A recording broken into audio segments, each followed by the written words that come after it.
spring cleaning and with your spring cleaning while we're at home. And we hope that everyone is staying safe, and we can't wait to see you all soon. Now we'll turn it over to our county FACS agent. So I am Becca Stackhouse, and I am the Crisp County FACS agent. So I am the FACS agent in Crisp County.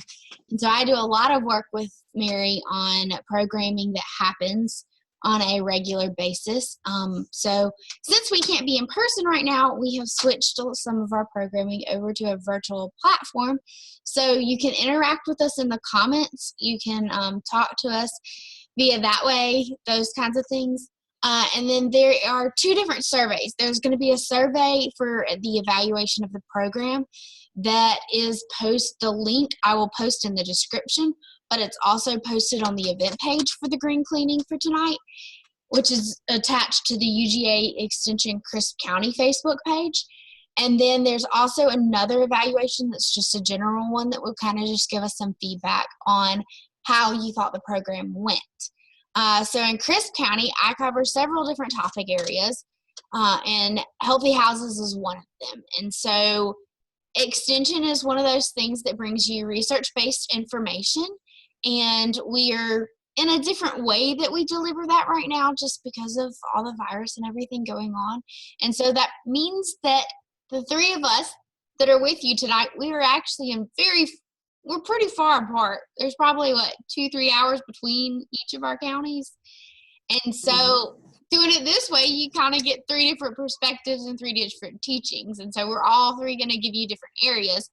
If you haven't yet, there is a bingo board that the pictures are on the event page for. And if you want to interact and do the bingo, and then if you email me or put the picture in the completed comments, then you'll get a prize in the mail. But you've got to complete it and give me your information. And you're looking for the words throughout our presentation. And so that is who I am. I'll let the other two introduce themselves, and then Ashley is going to get us started. Okay, thank you, Becca. So my name is Ashley Childs, and I'm the Family Consumer Science Extension Agent in Thomas County. So we had a little bit of bad weather today, as I'm sure most of you did too, so I'm hoping everyone's safe and well.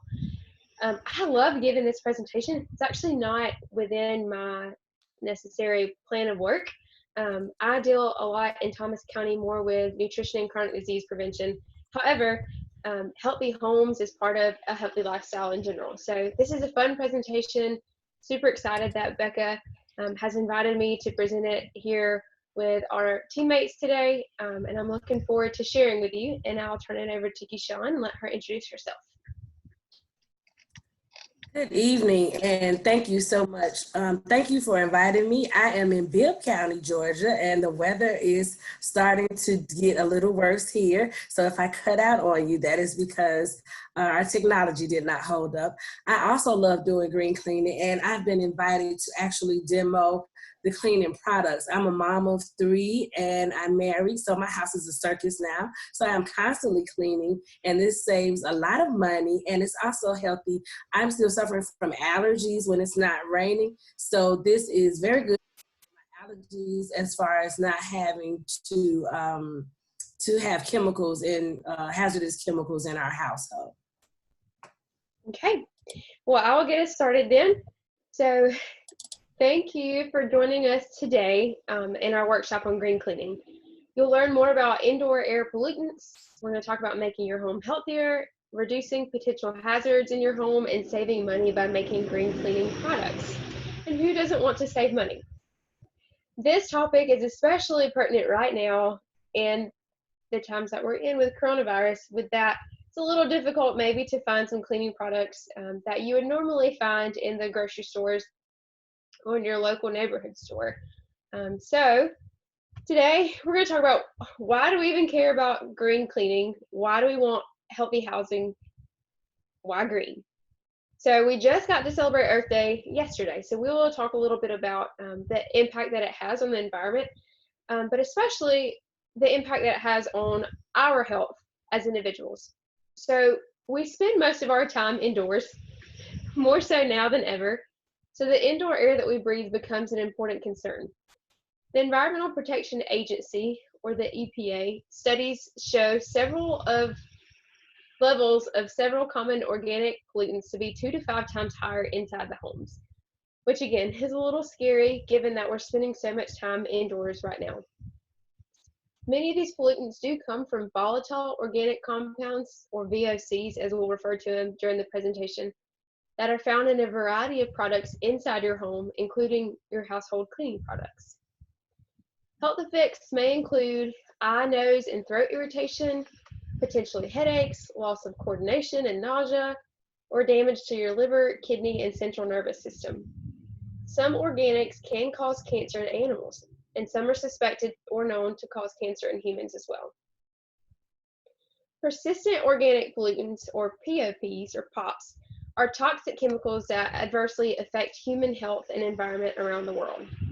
They can actually be transported by wind and water. So most POPs generated in one country can and do affect people and wildlife far from where they're used and released. They can persist for long periods of time in the environment and can accumulate and pass from one species to the next through the food chain. So many of these POPs were widely used during the boom in industrial production after World War II, when thousands of synthetic chemicals were introduced into commercial use. Some of these chemicals are beneficial in pest and disease control, crop production, and industry. However, they may have negative impacts on human health and the environment. In people, reproductive, developmental, behavioral, neurologic, endocrine, and immunologic adverse health effects have been linked to these POPs. People are mainly exposed to POPs through contaminated foods, but less common exposure routes include drinking contaminated water and direct contact with the chemicals. So VOCs, those volatile organic compounds, are gases that are emitted from some solids and liquids. VOC concentrations can be up to 10 times higher indoors than outdoors. They're emitted from a broad range of products, including household products, both commercial and homemade. So if you see here in the image, you can see some examples of where you might find these VOCs and where they can come from. So your gas range, mothballs, or fresh dry cleaning in your closet, foam padding in your couch. If you look in all levels of your home, in your garage, in your basement, in your attic potentially, volatile organic compounds are everywhere within the home. So again, these concentrations can be up to 10 times higher indoors than outdoors. And again, especially right now, we're spending a lot of time indoors. Okay, next slide.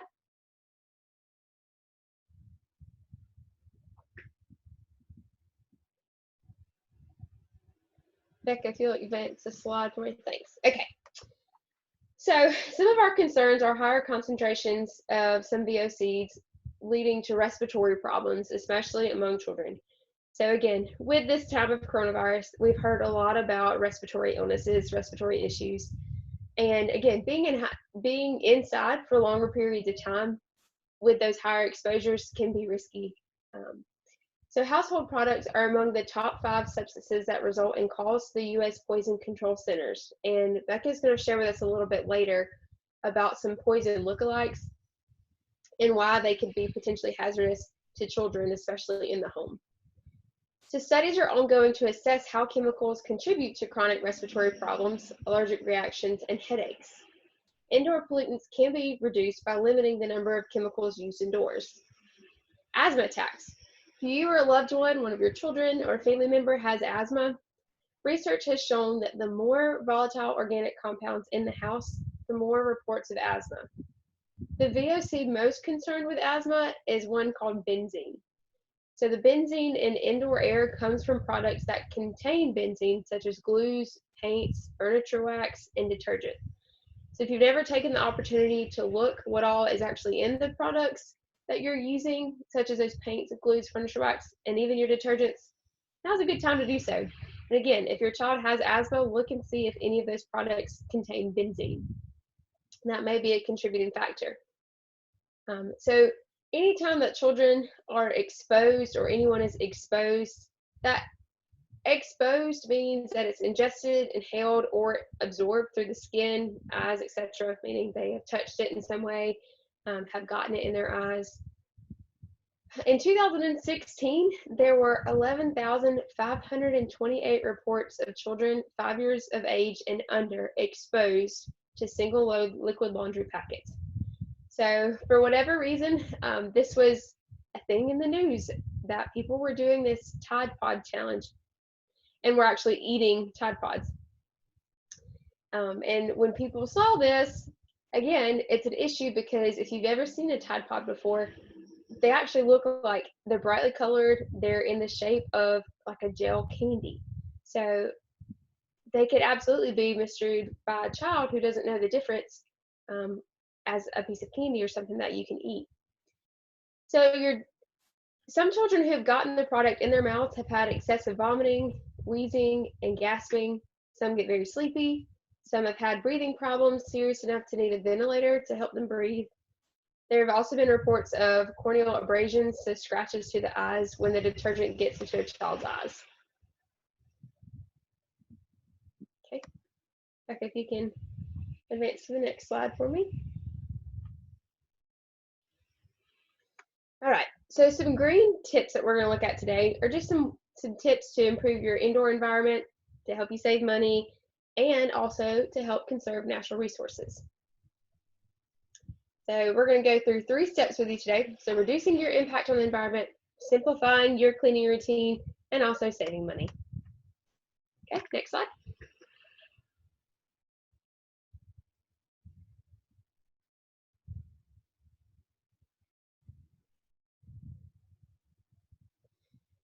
All right.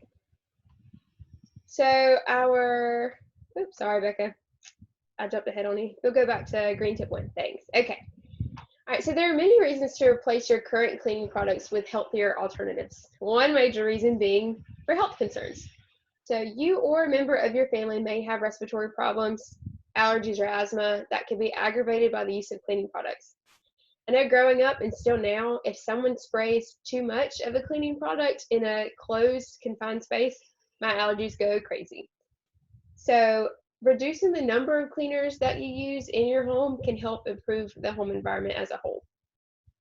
You may be concerned about the environment and conserving natural resources. Again, Earth Day was yesterday. We've gotten some great social media messages about that. Unfortunately, we are a wasteful society and we toss many things that could be reused, and we often overuse chemicals and cleaners in our homes without realizing it. Okay, now we can switch to the next slide, Becca. So green tip number 2 is to simplify. So simplifying your life, simplifying your cleaning routine, and also decluttering your cleaning cabinet. So make cleaning easier for you. It shouldn't necessarily have to be a chore and something that you absolutely dread doing. You don't have to buy specialized products for every room in your house. So if you go to any grocery store and you look at the cleaning products aisle, there is an abundance of cleaning products that are available for you. So from all-purpose cleaners, which essentially would be for use for anything, but you've also got bathroom cleaners. You've got bathroom towel cleaners, you've got a shower cleaner, you've got a toilet cleaner, you've got a bathroom sink cleaner, kitchen sink cleaner, stove cleaner, oven cleaner, and the list goes on and on. So those can really clutter up a cabinet, and space is very important and kind of hard to come by in your home. So the cleaner that you use in your bathroom can most likely also be used in your kitchen. Just use one multi-purpose product, so an all-purpose cleaner, to clean your home. This helps to reduce costs for you and also chemicals that are exposed to others or others are exposed to in your home, as long as you focus on the basic ingredients.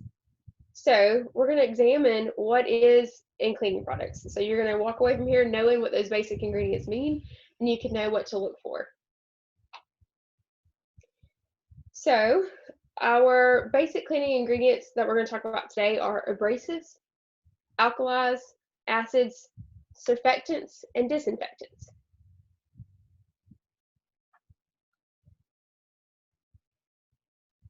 Okay, next slide, please.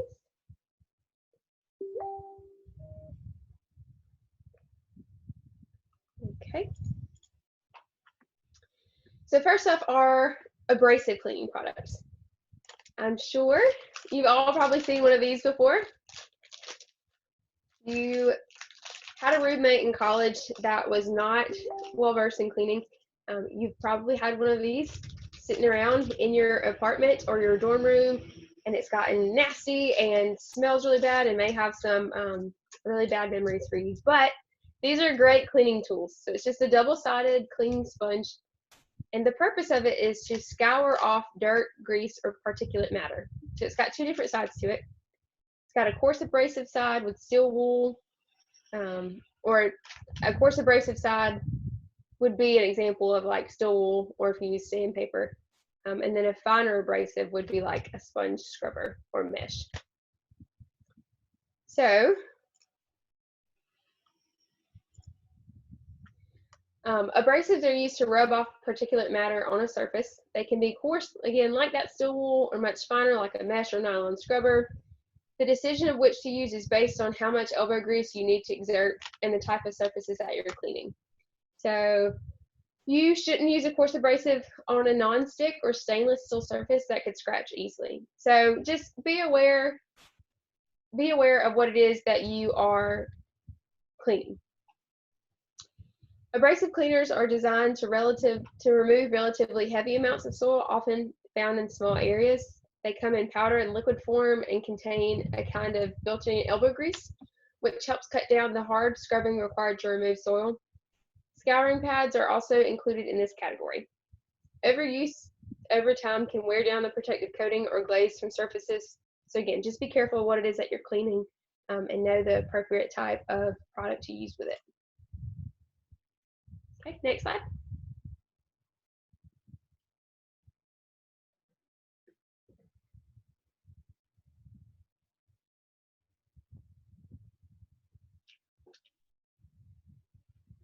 So our next category of cleaning products is going to be alkalis. So to clean oily dirt or grease, you need an alkali, and these are soluble salts. Alkalis have a high pH, which means that they're basic, versus the low pH that are found in acids. For example, hand soap has a high level of alkalis. The alkalis break down the fatty oils and grease into a component that can be more easily removed from the surface. Safer or greener choices are baking soda and borax. If you've never seen borax before, actually comes in a container that looks like this and can be found at pretty much any grocery store.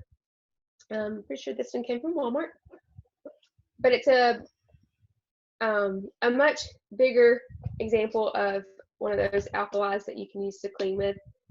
Baking soda, which I'm sure that you've seen either stuck in your refrigerator before, and you may not have been sure why it's there. Your grandma just might have stuck it in there, and that's, you've known your entire life that baking soda just goes in the refrigerator. But it's because it's a mild alkali that is low cost and easily found in the grocery store. It's good for removing smells from the refrigerator, so that's why grandma always put it in there, or your garbage disposal, and can be used to shine your faucets, showers, and sinks. If you need something a little stronger, use borax. It's found in the laundry aisle of the grocery store. Like I said, this is your borax. And it's a good all-purpose cleaner. So if you do need something that is even stronger, there's still a good alternative to using commercial products, which is a washing soda. This container is really heavy. But anytime that you're using this, it does work well on tough stains and floors and on hard surfaces, but you should protect yourself from the dust. So these are kind of particulate, meaning that if you were to pour it out, it would be a little dusty. And if you do have, again, some respiratory issues, some allergies, some asthma, you just want to wear a mask at this time if you can find one. But wear a mask when you're cleaning, but always, always, always work in a well-ventilated area. If you do have a sensitivity to powdery products, you may want to use, you definitely want to use that mask so as not to inhale the dust particles. But borax, if you're not familiar with that, it's a natural mineral. In recent years, there has been some concerns in the green cleaning community about using it to make cleaning products. Some studies have shown that chronic exposure to it, meaning a lot of exposure over a long period of time, borax could have reproductive system impacts. Also, there are some concerns about the respiratory effects. Again, most important thing is to mix it in a well-ventilated area, or you can always use baking soda or washing soda. Okay, next slide, please.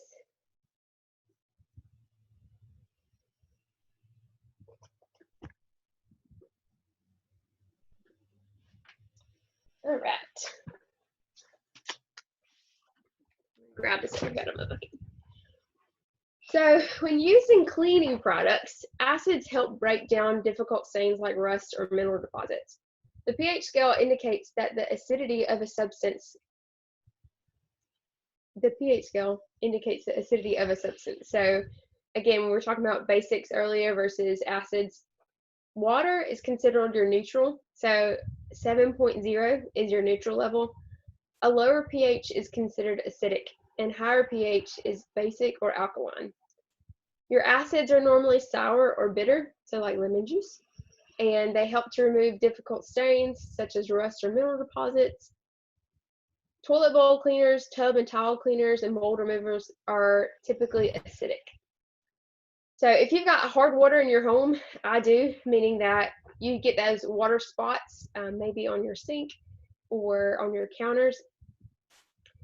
Acids work really well at removing stains and discolorations caused by mineral deposits. So some good green cleaning choices are white vinegar, so like this, white vinegar, or lemon juice. White vinegar is a good all-purpose cleaner for all types of surfaces. So again, going back to my grandma, she has always used white vinegar to clean pretty much anything. So it's good all-purpose cleaner, typically safe for majority types of surfaces. It is one of the best products that you can use for cleaning. But what a lot of people don't know is there are two types of vinegar. And I'm not talking about white versus apple. I mean one that's made especially for cleaning and one that is food grade. So this is an example of a food grade vinegar. That may be what you have on hand in your cupboard, and that'll work fine. But if you're wanting to purchase vinegar that is solely for cleaning purposes, cleaning vinegar is 20% stronger than food grade, and sometimes is actually less expensive. Now, if you've ever heard of cleaning with lemon juice, it is a bit more expensive, but it does smell great and works on lots of metals. It's not recommended for cleaning silver, though. It does a good job on copper and brass when mixed with salt and cornstarch. If you have a sensitivity to lemon oil, as with any cleaning product, wear gloves, provide adequate ventilation, and you should be okay. Okay, next slide, please.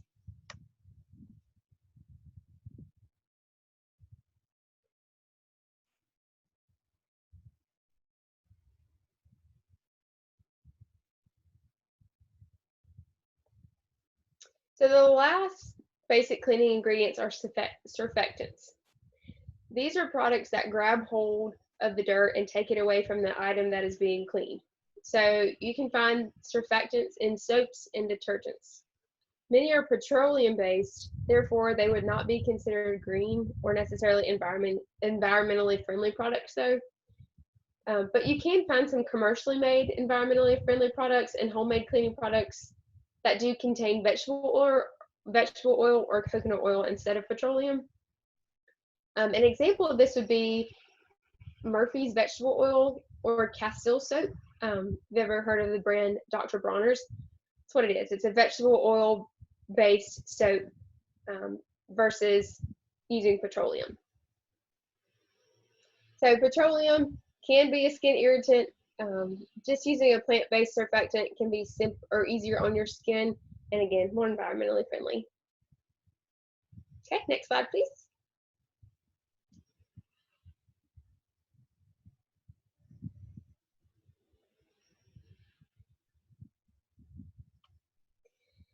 Okay, so disinfectants are products that kill microorganisms on surfaces such as countertops. So the Environmental Protection Agency, or EPA, requires that your household cleaners make claims about the germ-killing properties of the product meet the Federal Insecticide, Fungicide, and Rodenticide Act standards.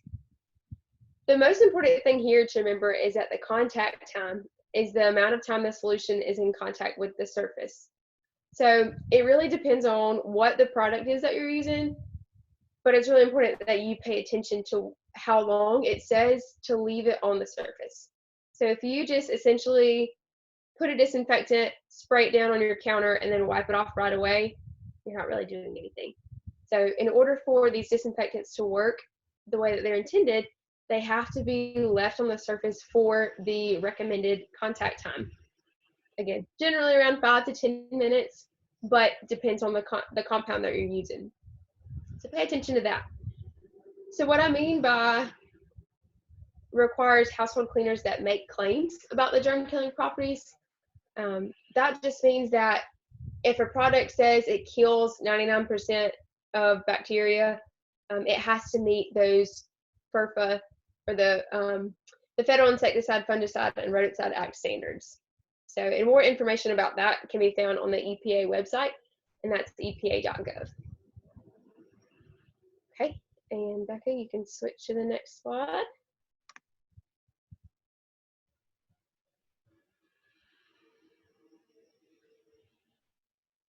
So let's talk about bleach. So chlorine bleach, which is commonly referred to as household bleach, is used in that it can actually cause severe damage and irritation to your eyes, skin, and respiratory system. So if growing up, your mama kept the bleach away from you, that was with good reason. Can be really harsh on your skin, can be really, really dangerous. If you don't know what you're using, if you're not using it in a well-ventilated area, or if it has contact with your eyes, or if it's ingested. So there are good alternatives to chlorine bleach. The non-chlorine products or oxygen bleaches usually contain hydrogen peroxide, sodium perborate, or sodium percarbonate. So the eco-friendly disinfectants can be used at home, but should not be used in facilities that are used for childcare or commercial food preparation. So if you choose to use it in your own personal home, an eco-friendly version or a homemade version, that is fine. But you cannot use that in a facility that is used as a childcare center or that is used for commercial food preparation. So those have to be used, the commercial cleaners have to be used in those environments. Again, for more information on that and those EPA requirements, you can go to epa.gov. Okay. Some eco-friendly versions would be pine oil, hydrogen peroxide, thyme oil, and there's actually, we have information for you on our Healthy Housing website with the University of Georgia. So what we can do is we'll give you the information for finding those resources later for some more eco-friendly versions instead of using bleach. So these are just some examples. You see borax here, we've already looked at that. 7th Generation is a brand that is commonly found in grocery stores. It's known for being a more eco-friendly version. It can get a little pricey, so if you feel the need to buy something rather than making it at home, that's one brand that you can look at. Using Fels naphtha, actually I have a bar of Fels naphtha. I think it's like 97 cents. So, and this has lots of different uses for laundry. And so again, you'll have access to some recipe cards that will show you how to use this. So again, 97 cents. And then that picture of the Dr. Bronner's Pure Castile soap, that's just an example of one of those plant-based soaps that we were talking about earlier. Okay, next slide.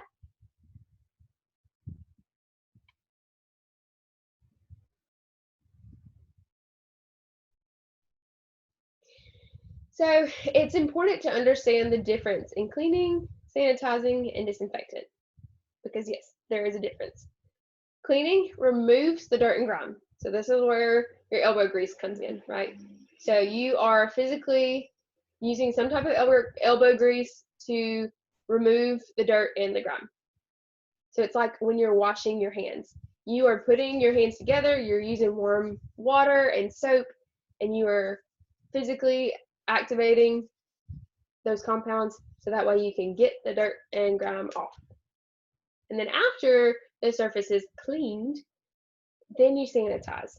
So sanitizer works best on clean surfaces, which is why it's really important, especially during this time, to know that washing your hands first and then sanitizing is the prime way to go during coronavirus and during any time you're washing your hands. So same thing when you're cleaning surfaces.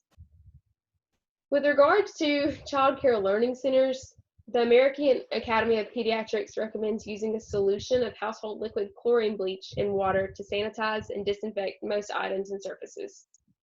Sanitizing and disinfecting can also take place in a dishwasher or a clothes dryer. So to sanitize and disinfect, you can mix chlorine bleach in water, follow the manufacturer's instructions for the appropriate amount to use, and then leave the solution on the surface for at least 2 minutes. Beware of purchasing products at low cost or dollar stores. So you may go to your local dollar store and find a bottle that says bleach, but if the manufacturer doesn't make any claims about it disinfecting or sanitizing, then they do not have to tell you, the consumer, how much of the active ingredient is in the product. So you may be purchasing very, very, very watered down bleach. So make sure that you look, and if it says on there, kills 99.9% of germs, then you have to look and see in the ingredients list how much of the product, bleach essentially, is in there. Because if it doesn't say it kills any type of germs or doesn't make a claim like that, then they don't have to tell you how much of the product is in there. So you don't have to know how much bleach is in there. So just be wary of purchasing from low cost or dollar stores, or really anywhere that doesn't make a claim. But then again, that disinfecting helps to eliminate or inactivate germs. So you're removing them, reducing them, and then essentially eliminating or inactivating them. Okay, next slide, please.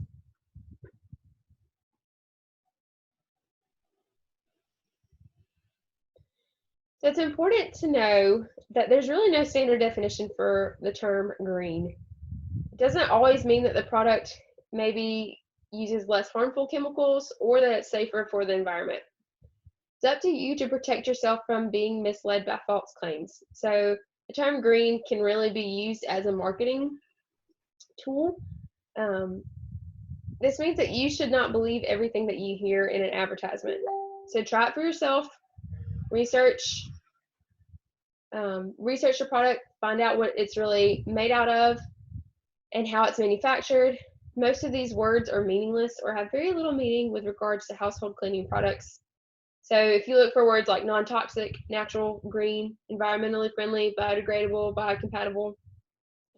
So really you need to know what those words mean as far as what you're buying and if it's really worth it.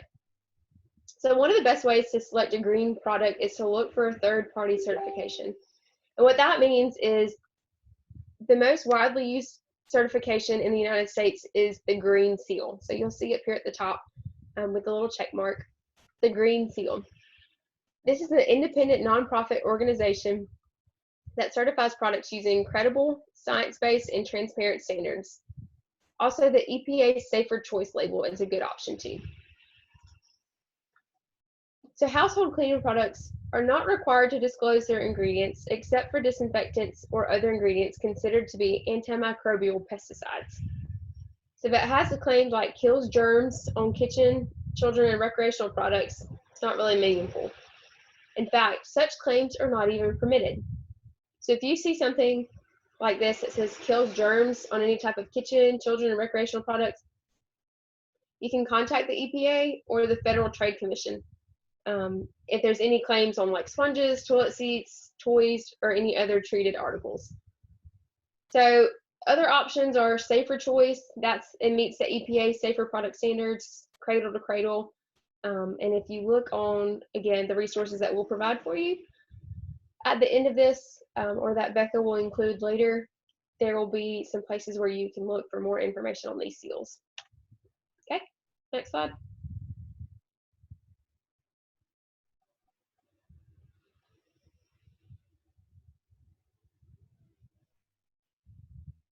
Okay, so saving money is our last green tip.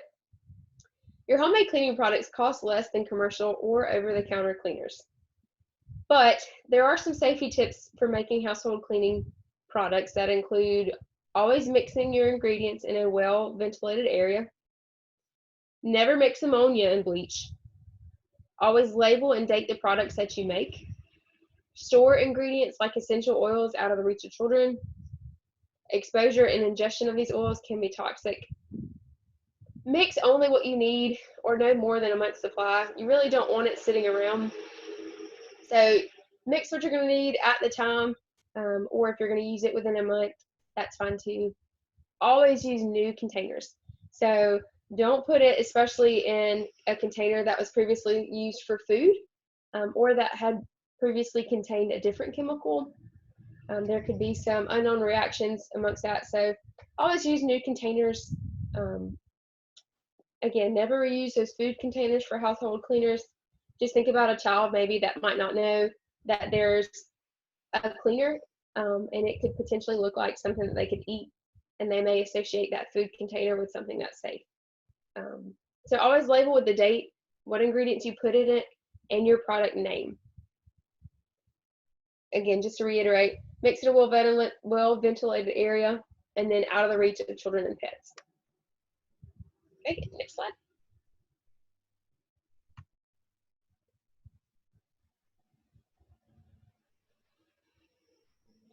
So this is just a general breakdown of what it looks like to purchase your cleaning products to make your own green cleaning products at home. So these are essentially the ingredients. So that big container of borax is 64 ounces. So it costs $4.47. It's about 7 cents per ounce. Arm & Hammer washing soda. So that was this big container here. That's 55 ounces. Costs $3.97. Your Phil's naphtha, again, 97 cents. These are some of that Dr. Bronner's Murphy's oil. Those are going to be your plant-based soaps. And then if you look here where it says great value distilled white vinegar, that was that container that I had. So that's your cooking grade, your food grade vinegar. So that's going to be about $2.48 versus Top Job cleaning vinegar. So you get 64 ounces, which is obviously less than the bigger container, but it's 20% stronger than your food grade vinegar.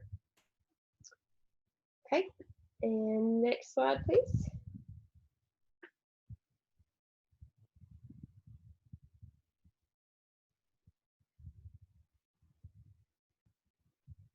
Okay, and then this is just some common household products. Windex is just a name brand, so it's for like a name brand glass cleaner. For 32 ounces, $3.48. A Lysol all-purpose cleaner spray, $2.47. A furniture polish, a toilet bowl cleaner.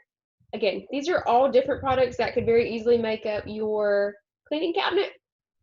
But using your recipe book here, those ingredients that we just went over, we're going to look at some different ways that you can combine those and actually make all these products, and then some different ones. So you can use those basic ingredients, make your own cleaning products, and save yourself some money. Okay, that is all I have for you today. So now I'm going to turn it over to Becca, and she's going to talk about some poison lookalikes.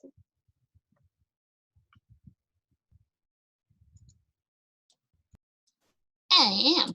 So I'm going to stop sharing my screen so it will switch to a video, and y'all are going to see some different poison lookalikes. That's what we're going to look at. So we are going to talk about what poison lookalikes and why are poison lookalikes even important. And this is because we have chemicals that are just lurking in our houses that can very easily become something that's dangerous to the children that are in our houses. And so I'm going to talk to you about that, and then I will share some of the resources with you. If you go to the UGA Facebook page, there are also the Crisp County page.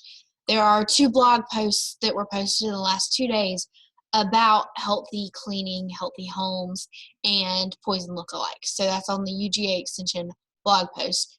And so that kind of puts all of the resources from what Ashley talks about and what Kashawn talks about all in one box for you.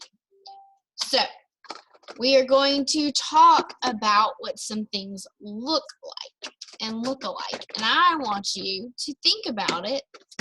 And if you can tell me which one is which, tell me. If you can't, then think about it. Because if you can't tell the difference, can the kids that you're around tell the difference? So we're going to start with one of the things that Ashley talked to y'all about earlier. So we're going to talk about these. These are pods that we either see in our dishwashers or in our washing machines.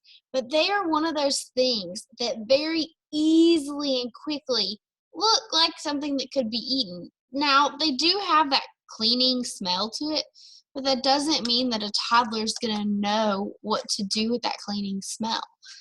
And so that it's just really important to think about those things as we are looking. So we're going to look at them in 2 different ways. I got 2 different ways that my poison lookalike kit is designed. So we're going to look, and if you look here, one of these items is Sweet Tarts. One of these items is Tums. And Tums aren't necessarily bad for us, but if a child was to get a hold of it and eat a whole bottle, we may find a problem. So which one do y'all think is which? Before I tell you, I want you to look at them in a different format, and it'll help you think a little bit differently about it. Think about them like this.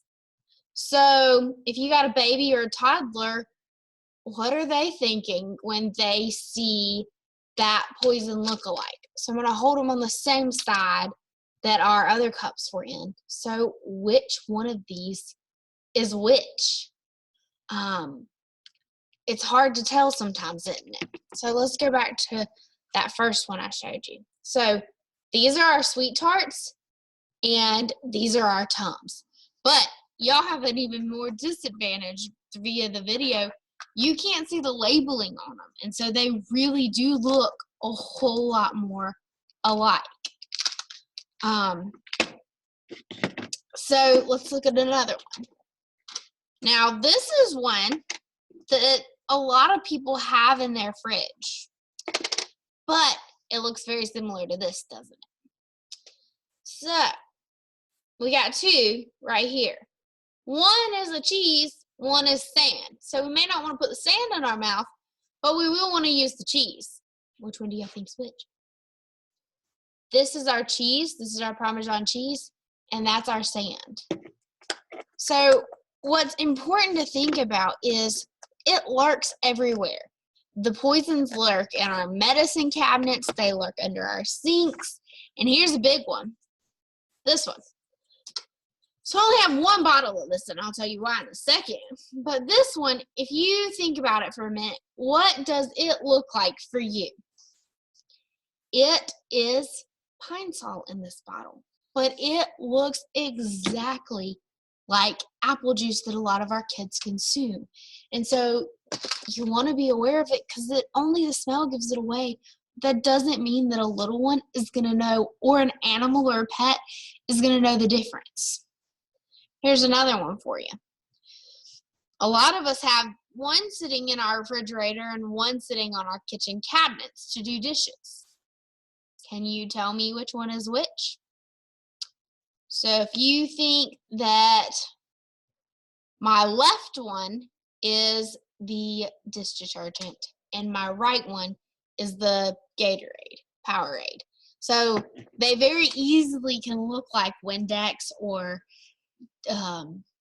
Dawn or dish detergent. So it's very important to keep those things in mind. Even things that are good for us, like this one.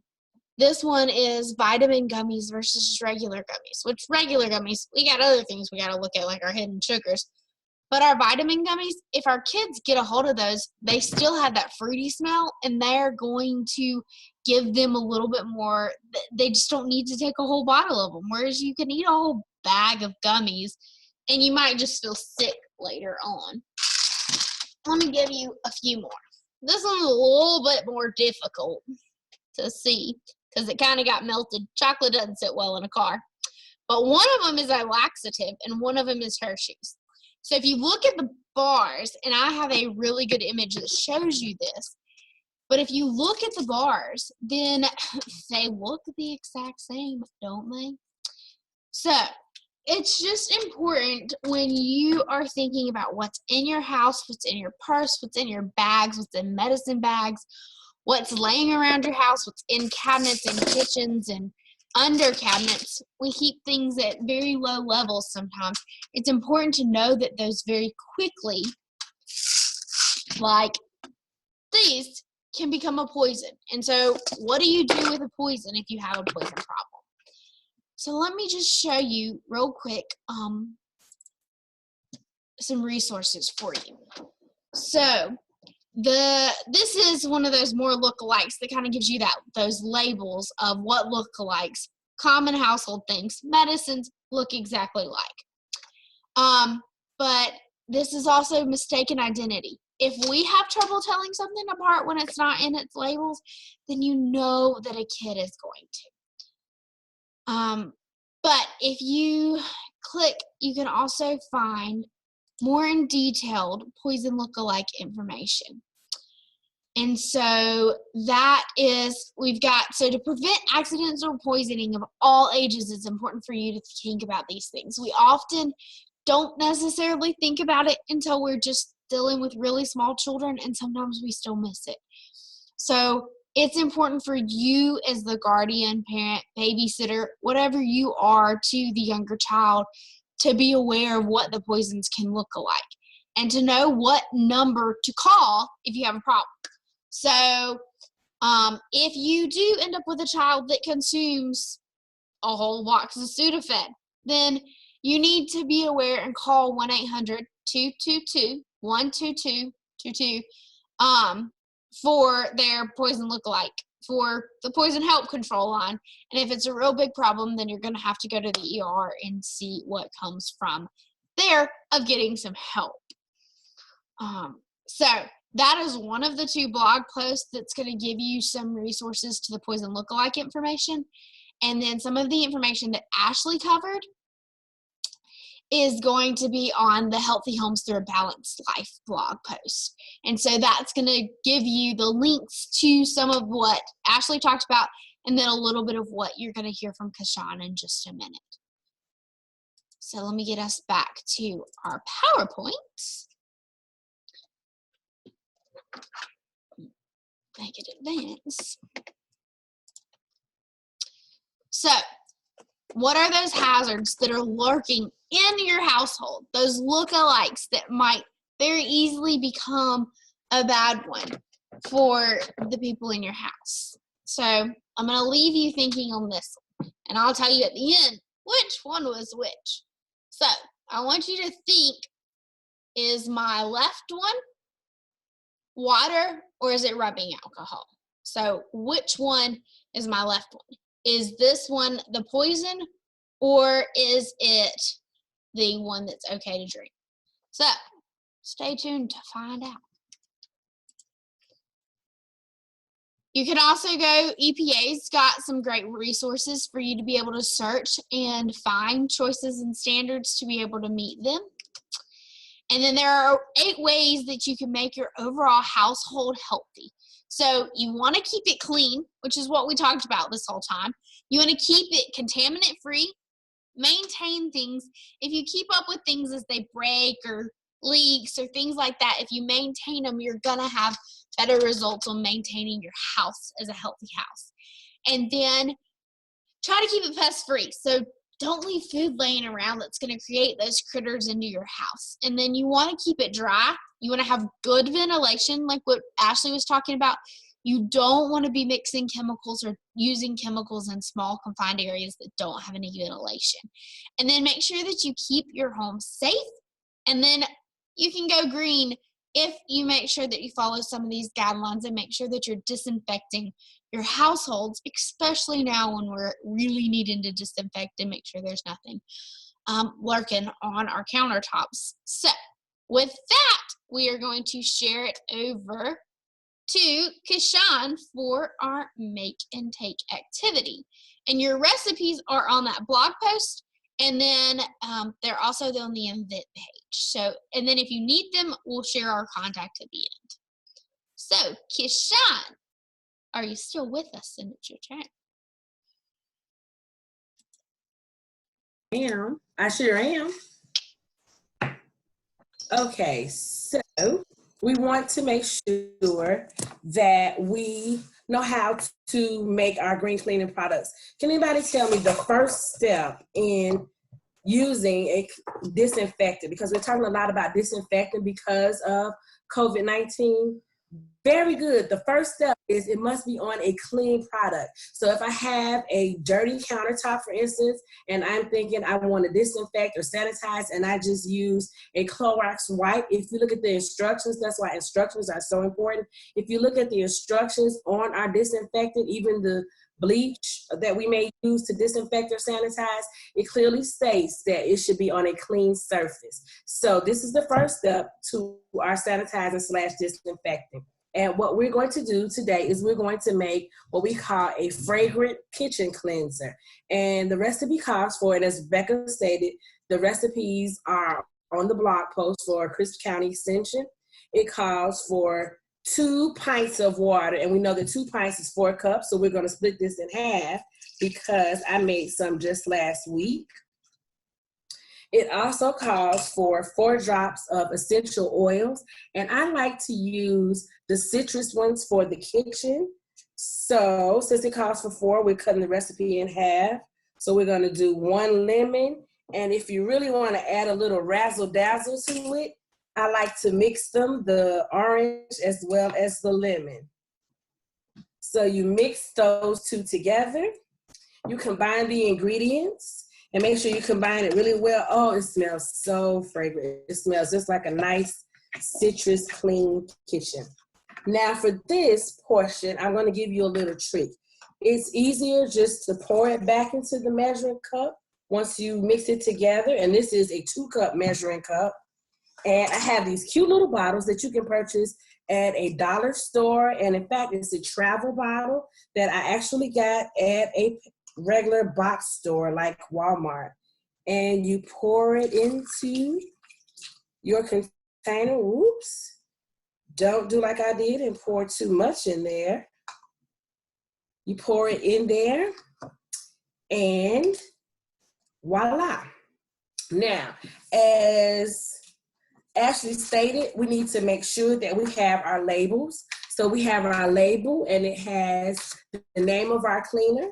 It also has the ingredients, vinegar, because once I put this under my sink, and I told you guys earlier that I have 3 children.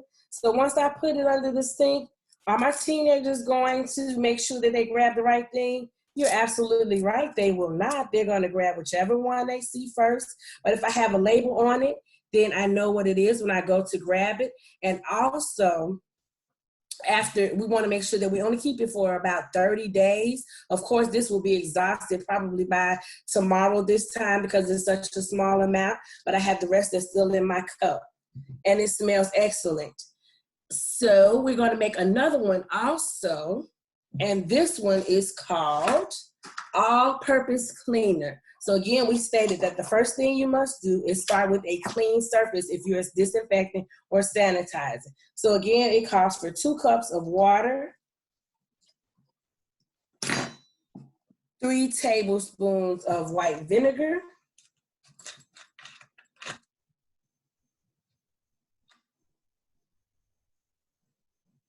1, 2, and 3. And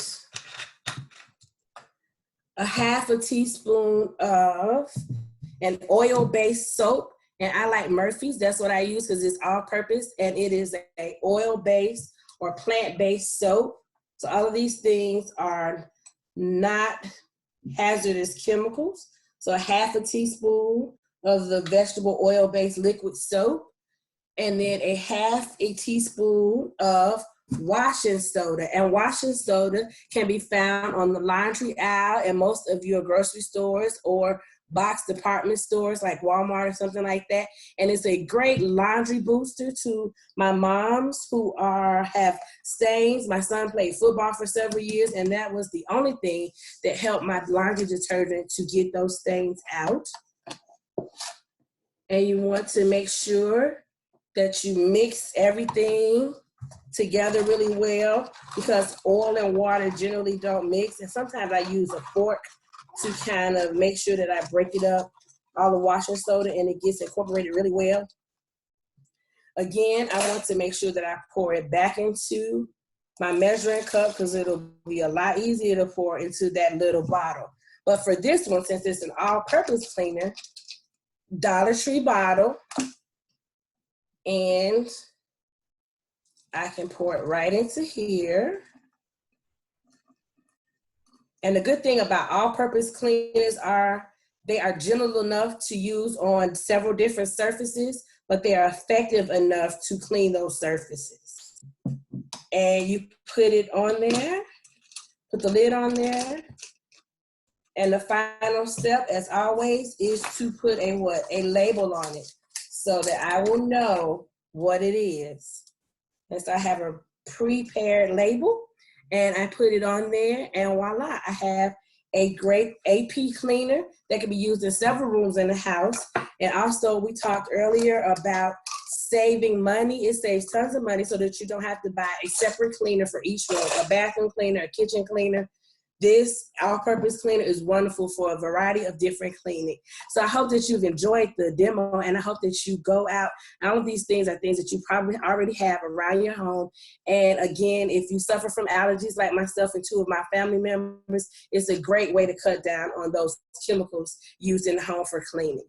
Thank you so much, Ms. Becca.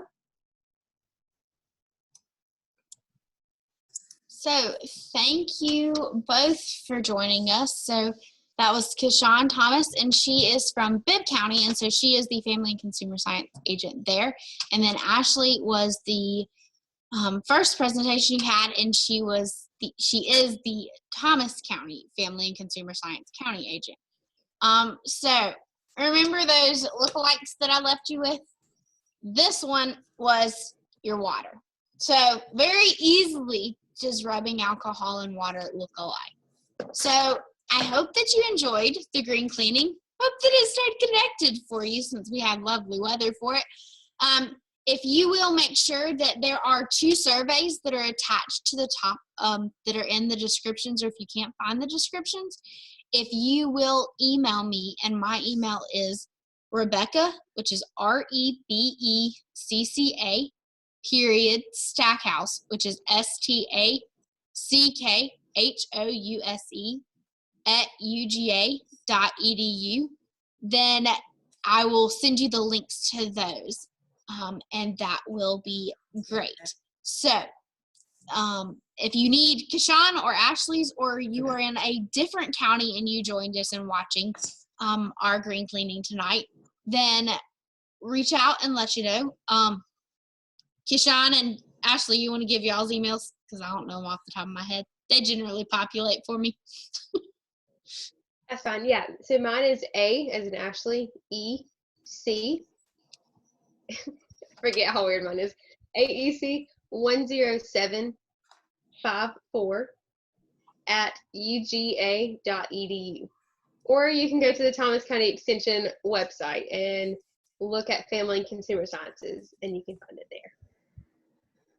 And mine is Thomas KJ at UGA.edu. And you can also visit our Bibb County Extension Facebook page.